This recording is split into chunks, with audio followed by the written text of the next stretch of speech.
Sir good morning.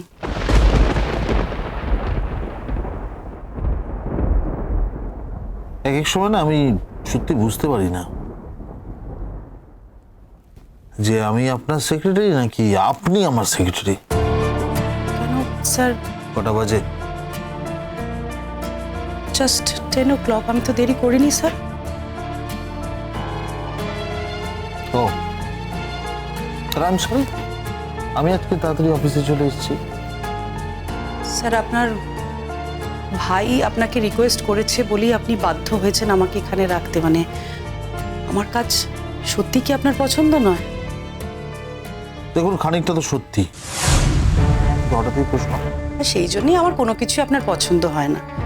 আমি ঠিক সময় ঢুকেছি, দেরি করিনি, ঠিক 10টাই বাজে, তাও আপনি আমার উপর রেগে যাচ্ছেন। না, আমি যদি জানতাম স্যার যে আজকে আপনি আগে আসবেন তাহলে আমিও কিন্তু চেষ্টা করতাম একটু আগে আসার। আর স্যার এটা আমি স্বপ্নেও কোনোদিনও ভাবতে পারবো না যে আপনি আমার সেক্রেটারি। দয়া করে আর অপ্রস্তুত করবেন না স্যার। দেখুন আপনার মুখ থেকে যে খই ফোটে না, সে যদি কাজে ফুটতো তাহলে আপনার এবং কোম্পানির দুজনেরই খুব উন্নতি হতো। কিন্তু স্যার এই দুদিনে তো আমার কাজ নিয়ে আপনি কোনো রকম কমপ্লেন করেননি। না, আপনার যদি মনে হয় আমাকে আরো কিছু কাজ দেওয়া যায় তাহলে দিন স্যার। আমি আমি আপ্রাণ চেষ্টা করব। মানুষ চাইলে কি না পারে বলুন। আমি ঘর থেকে বাইরে বেরিয়ে এটুকু বুঝতে পেরেছি, এটুকু আত্মবিশ্বাস আমার মধ্যে তৈরি হয়েছে স্যার যে আমিও চাইলে সবটা পারি।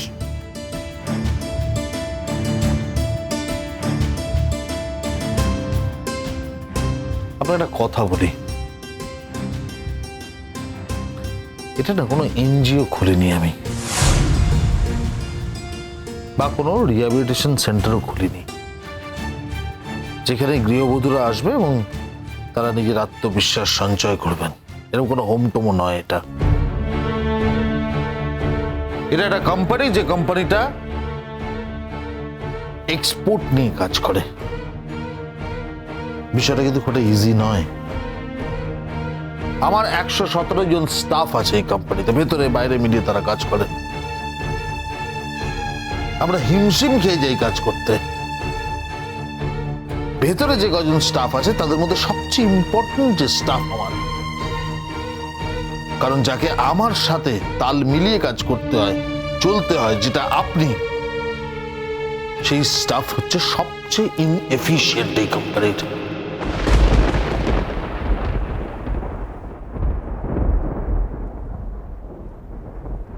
ঠিক আছে স্যার, আপনি এবার যোগ্য লোক নিয়ে নিন। আপনি অনেকবার আকার ইঙ্গিতে আমাকে বোঝানোর চেষ্টা করেছেন, আর আজকে তো সরাসরি বললেন।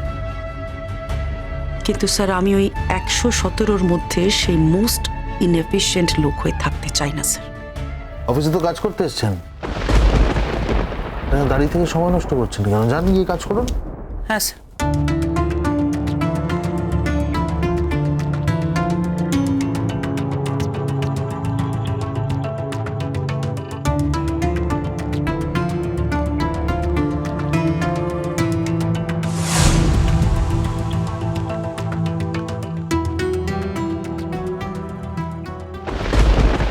বিপাশা মিত্র আমার জীবন থেকে চলে যাওয়ার পর কি যে আমার হয়েছে, কিছুতেই কোনো মহিলাকে আমি আর টলারেট করতে পারি না। সত্যি কথাই তো,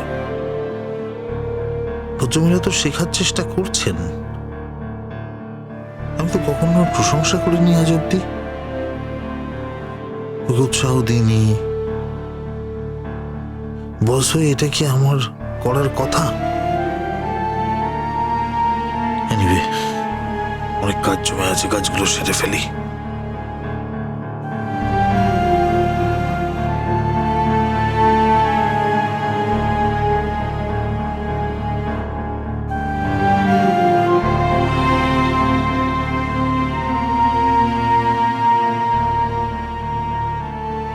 আসছি স্যার।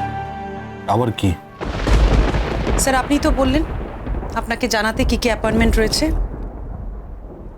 এই আপনার অ্যাপয়েন্টমেন্ট লিস্ট। সেকেন্ড হাফ থেকে পরপর 6টা অ্যাপয়েন্টমেন্ট রয়েছে আজ আপনার।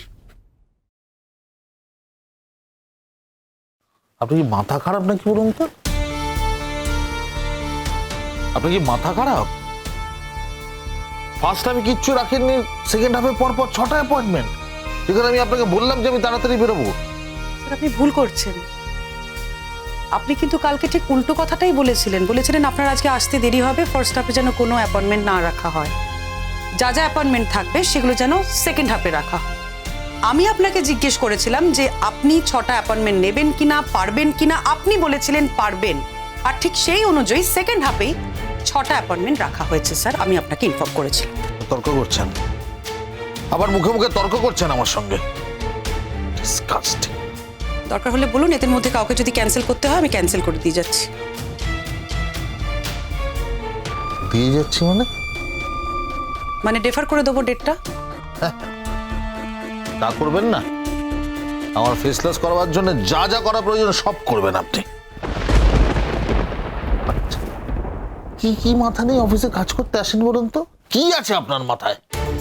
হ্যাঁ, আরে বিরাট উপকার করে ফেললেন, বিরাট। গোবর পোড়া।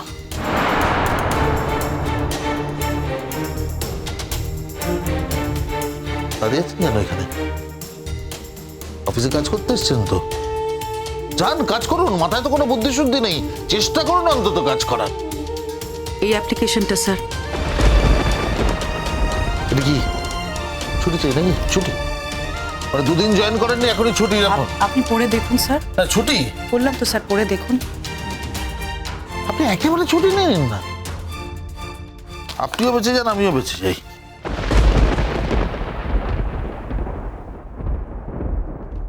What is this? কাজ যখন করতে পারবে না তখন কাজ করতে আসেন কেন?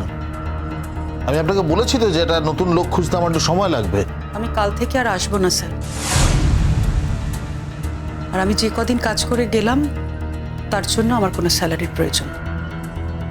না মানে আপনি কি আমাকে দয়া করছেন? আপনার তো আমাকে নেওয়ারই কোনো ইচ্ছে ছিল না স্যার, আপনি তো বাধ্য হয়ে জোর করেই আমাকে এখানে রেখেছেন। আর আমি কোনো কাজও পারছি না, বরং ক্ষতিই করছি আপনার বেশি। তাই আপনার এই ক্ষতিটা যত তাড়াতাড়ি সম্ভব যাতে কম করা যায় সেই চেষ্টাই তো আমার থাকা উচিত স্যার। আপনি এভাবে কোথাও টিকতে পারবেন না। কি আর করা যাবে স্যার, জানবো এটাই আমার কপাল। আর যদি কোনোদিনও কোথাও টিকে যেতে পারি তাহলে অবশ্যই একবার আপনার সঙ্গে আমি দেখা করে যাব। তখন অ্যাপয়েন্টমেন্ট দেবেন আমাকে। আপনি কি চ্যালেঞ্জ নিচ্ছেন আমার সাথে নাকি?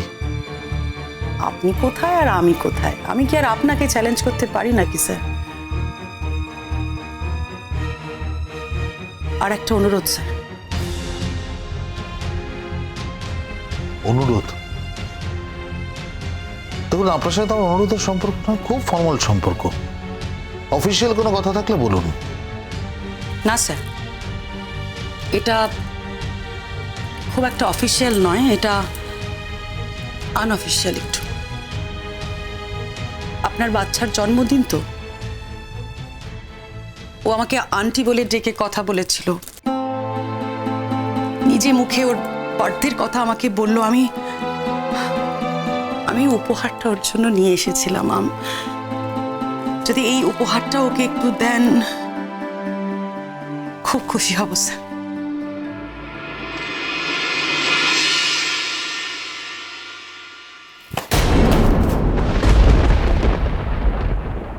How dare you? How dare you? আপনার এত বড় সাহস কি করে যেন একটা অনুরোধ করেন আপনি আমাকে? বুঝতে পারিনি স্যার, মানে সত্যি কি অন্যায় অনুরোধ করেছি আমি? আপনি তো কিছুই বুঝতে পারেন না, আপনি কিচ্ছু বুঝতে পারেন না, অথচ বুঝে না বুঝে প্রত্যেক মুহূর্তে নিজের সীমা লঙ্ঘন করে যান। Sorry sir. মানুষে মানুষে চেয়ার ডেজিগনেশনের সম্পর্ক শুধু, এটা অন্তত আমি বিশ্বাস করি না। না, আপনার কথা বলিনি আমি। আপনার বাচ্চা, তার তো এখনো অবধি সেই জায়গাটা তৈরি হয়নি স্যার। বাচ্চার সাথে কথা বলেছি, সে বাচ্চা আমি তাকে তার মতো করে ট্রিট করেছি। ওর জন্যই উপহারটা নিয়ে এসেছিলাম স্যার। ওর জন্মদিনে আমাকে যেতে বলেছিল, তো জানি সেটা সম্ভব নয়, তবে আমি ভেবেছিলাম স্যার এটা আপনার হাতে দিলে আপনি হয়তো এতটা রিয়্যাক্ট করবেন না। হ্যাঁ, হয়তো আপনার যা পজিশন, আপনার মানে আমি আপনার অধস্তন কর্মচারী, আমি সবই জানি। আমার এই উদ্ধতটা দেখানো হয়তো ঠিক হয়নি স্যার। ঠিক আছে স্যার, এটা আমি ফিরিয়ে নিয়ে যাচ্ছি। ওর জন্য এটা নিয়ে এসেছিলাম তো।